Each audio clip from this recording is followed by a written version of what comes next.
मेरे बच्चे, अगर तेरे घर में संकट, गरीबी और बाधाएं बढ़ रही हैं, तो इस वीडियो को पूरा देखें। मैं तुझे एक ऐसा उपाय बताने वाली हूँ जो तेरी सारी परेशानियां दूर कर सकता है। दोस्तों, अगर आपके घर में बार बार परेशानी आती है, नज़र दोष लगता है, धन रुक जाता है, काम बनते बनते बिगड़ जाते हैं, तो ये वीडियो आपके लिए बहुत ही महत्वपूर्ण हो सकता है। दोस्तों, पुराने समय में हमारे दादा परदादा और ऋषि मुनि कुछ ऐसे रहस्यमय उपाय जानते थे जिनसे वे अपने घर को नज़र, शत्रु, तंत्र मंत्र और नकारात्मक शक्तियों से पूरी तरह सुरक्षित रखते थे। आपने अक्सर देखा होगा कि पहले के लोग अपने घर के द्वार के पास नीम का पेड़ और बेल का पेड़ जरूर लगाते थे, लेकिन आज के समय में बहुत कम लोग जानते हैं कि ऐसा क्यों किया जाता है। क्या यह सिर्फ एक परंपरा थी या इसके पीछे कोई गहरा आध्यात्मिक रहस्य छिपा हुआ है? दोस्तों, सच्चाई ये है कि तंत्र शास्त्र और प्राचीन ग्रंथों में नीम और बेल दोनों को दिव्य और अत्यंत शक्तिशाली वृक्ष बताया गया है, और इन दोनों वृक्षों की जड़ का एक छोटा सा प्रयोग इतना शक्तिशाली बताया गया है कि जिस घर में यह होता है वहां नकारात्मक शक्तियां प्रवेश नहीं कर पाती।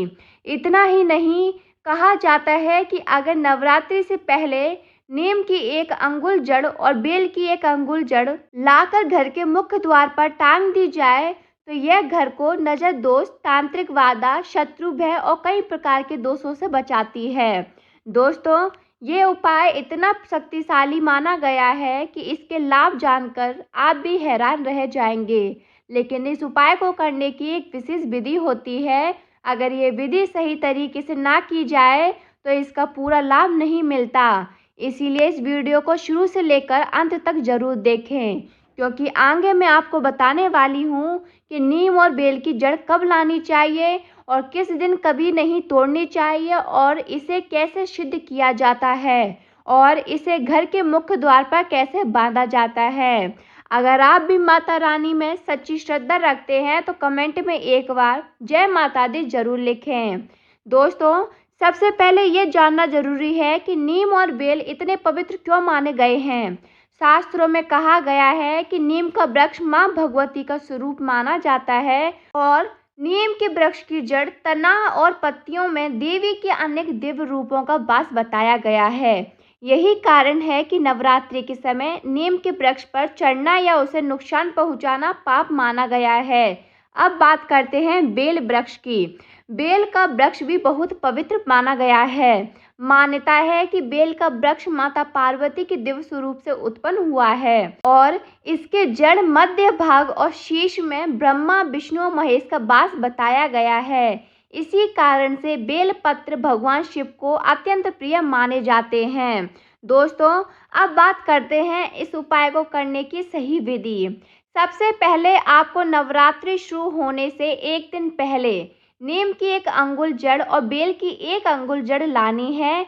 ध्यान रखें, नवरात्रि के दिनों में नीम की जड़ नहीं निकालनी चाहिए। जड़ लाने के बाद आपको क्या करना है?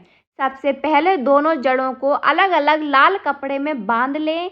इसके बाद नवरात्रि के पहले दिन से लेकर 90 दिन तक इन दोनों जड़ों को माता भगवती की फोटो या मूर्ति के सामने रख दें। रोजाना इन्हें धूप और दीप दिखाएं। ऐसा करने से यह स्वयं सिद्धि मानी जाती है। इसे सिद्धि करने के लिए किसी मंत्र की आवश्यकता नहीं होती।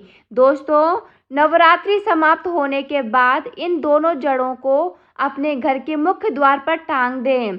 इसके बाद इसके जो लाभ बताए गए हैं वे बहुत ही अद्भुत हैं। घर में नजर दोष नहीं लगता है, नकारात्मक शक्तियां घर में प्रवेश नहीं कर पाती, शत्रु भय समाप्त होता है, रुके हुए कार्य पूरे होने लगते हैं, धन आकर्षण बढ़ता है, रोगों से रक्षा होती है, शनि, राहु और केतु के दुष्प्रभाव कम हो जाते हैं, पितृदोष और वास्तु दोष का प्रभाव भी कम होने लगता है। कहा जाता है कि जिस घर के द्वार पर यह जड़ टंगी होती है वह स्थान एक छोटे तीर्थ के समान पवित्र हो जाता है। दोस्तों, यह उपाय प्राचीन गुरु परंपराओं और तंत्र शास्त्रों में बताया गया है। एक बहुत पुराना और शक्तिशाली उपाय है। अगर आप भी अपने घर को नजर, शत्रु और नकारात्मक शक्तियों से सुरक्षित रखना चाहते हैं तो नवरात्रि से पहले ये उपाय अवश्य कर लें। और जाते जाते कमेंट बॉक्स में ज़रूर बताएं आप ये वीडियो भारत के किस राज्य से देख रहे हैं और आपका नाम क्या है, ताकि हमें भी पता चले कि शिवांश भक्ति परिवार भारत के किन किन स्थानों पर पहुंच चुका है। वीडियो को आखिर तक देखने के लिए आप सभी का बहुत बहुत धन्यवाद। जय माता दी, हर हर महादेव।